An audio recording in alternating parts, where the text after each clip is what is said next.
कभी ऐसा महसूस नहीं हुआ कि जो तुम प्रोक्रास्टिनेट कर रहे हो उसकी वजह क्या है? कभी दिमाग में ख्याल नहीं आया कि हमें पहले सॉल्यूशन ढूंढने से पहले हम इसकी वजह जान ले, क्यों जान ले? बिकॉज ज़्यादातर लोग क्यों जानना पसंद नहीं करते हैं। उन्हें चाहिए सॉल्यूशन कि बस प्रोक्रास्टिनेट हो रहा है तो सॉल्यूशन दे दो।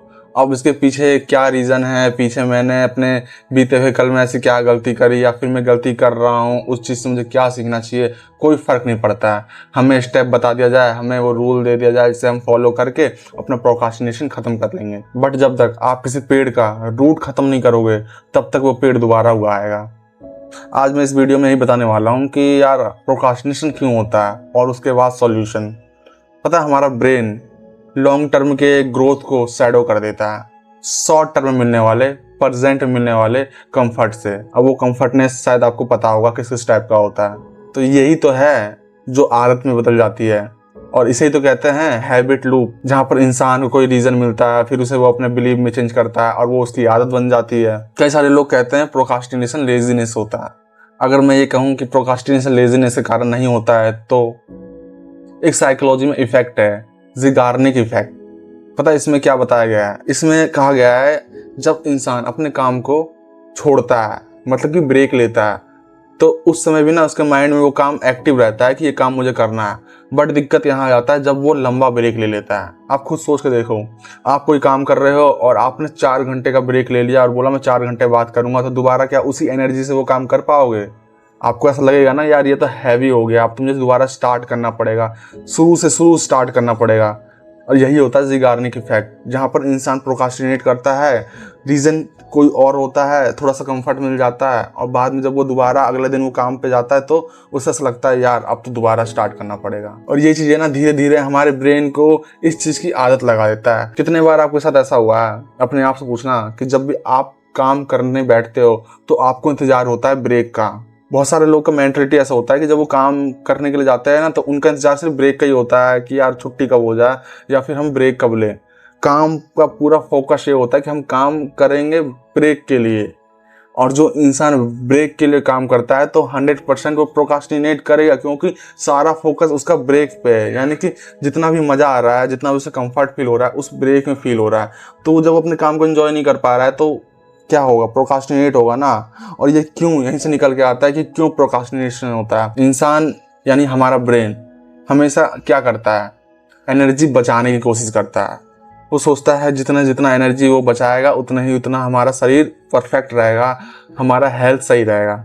और इस चीज़ के कारण वो ऐसा काम में कभी भी उतना जोर बिना मतलब का लगाना नहीं चाहेगा जहाँ पर उसे एनर्जी उतनी देनी पड़े। बट जब तक आप एनर्जी का इस्तेमाल नहीं करोगे तो आपको आउटकम कहाँ से मिलेगा?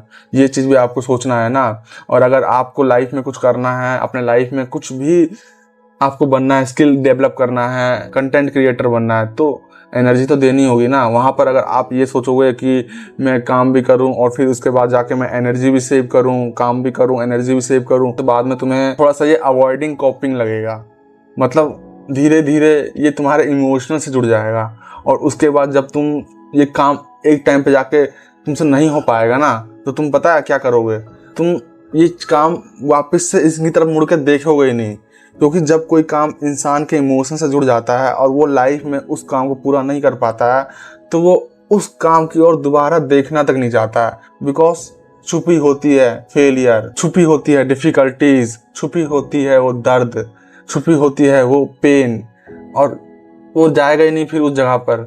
तो बस इतना अपने माइंड को समझाओ कि जब भी तुम किसी प्लेटफॉर्म पे कूदते हो, किसी एरा में कूदते हो, तो उसका मतलब आपको वो एरा या फिर प्लेटफॉर्म पे पूरा छा जाना है। क्योंकि रेस्ट और प्रोक्रास्टिनेशन दोनों अलग अलग होता है, बट रेस्ट ही प्रोक्रास्टिनेशन बन जाता है। और अगर अब मैं बात करूं तुम्हें अपने प्रोक्रास्टिनेशन को तोड़ने की, तो भाई देखो, इसके लिए तुम्हारा पहले माइंडसेट स्ट्रांग होना चाहिए। आपके अंदर हिम्मत है तो ये एक ट्राई कर सकते हो एक्सपेरिमेंट के तौर पे। तुम पब्लिक कमिटमेंट कर दो।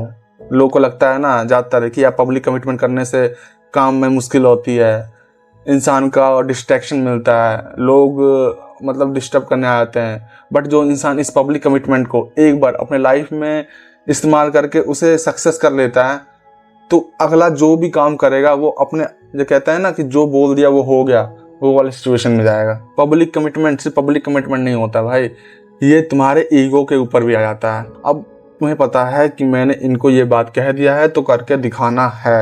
और इससे फ़ायदा ये होता है कि ब्रेन में सोशल प्रेशर एक्टिवेट हो जाता है और हमारा ब्रेन प्रोक्रास्टिनेशन को कम कर देता है। तो बस अपने लाइफ में एक अपना नियम बनाओ, एक्सपेरिमेंट करके देखो। अगर कुछ ना कुछ एक्सपेरिमेंट सक्सेसफुल होता है तो उसे ही अपने लाइफ में इम्प्लीमेंट करो और उसके साथ आगे बढ़ो। बिकॉज सॉल्यूशन बतेरे मिलेंगे बट क्वेश्चन कहीं नहीं मिलेगा। और जिस इंसान ने क्वेश्चन ढूंढना सीख लिया तो वो खुद से ही सॉल्यूशन जनरेट कर सकता है। तो बस वीडियो यहीं तक था और आखिरी में जाते थे एक माइंडसेट शिफ्ट जो शायद थोड़ा सा आपको प्रोक्रास्टिनेशन से बचाए और सोचने पे कुछ मजबूर करे। कि ज़्यादातर हम लोग क्लैरिटी का वेट करते हैं बट क्लैरिटी तभी आती है जब हम एक्शन को पूरा करते हैं।